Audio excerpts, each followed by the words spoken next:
Na kwenye taarifa nyingine mtazamaji, ni kwamba afisa wa polisi auawa kwa mshale katika eneo la State House hapa jijini Nairobi.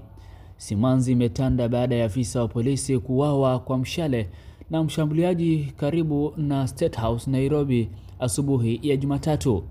Kulingana na taarifa rasmi kutoka Huduma ya Taifa ya Polisi NPS, tukio hilo lilitokea majira ya saa 2 asubuhi katika barabara ya Dennis Pritt karibu na lango D la State House.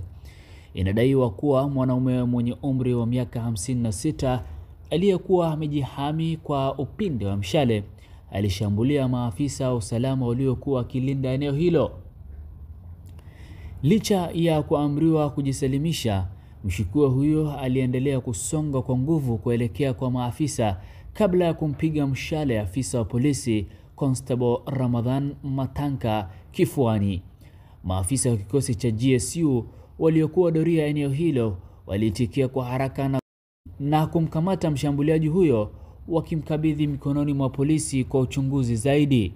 Constable Matanka alikimbizwa kwa dharura katika hospitali ya kitaifa ya Kenyatta, lakini alifariki dunia akiwa anapatiwa matibabu. Mwili wake umehifadhiwa katika chumba cha kuhifadhi maiti cha hospitali hiyo akisubiri upasuaji wa uchunguzi wa maiti, yani postmortem. Katika taarifa kwa vyombo vya habari, msemaji wa NPS Mushiri Njaga amelaani vikali tukio hilo, akieleza kama kitendo cha kinyama na cha kikatili, huku akiwapongeza maafisa waliokuwa kazini kwa mwitikio wa haraka uliosaidia kuzuia maafa zaidi.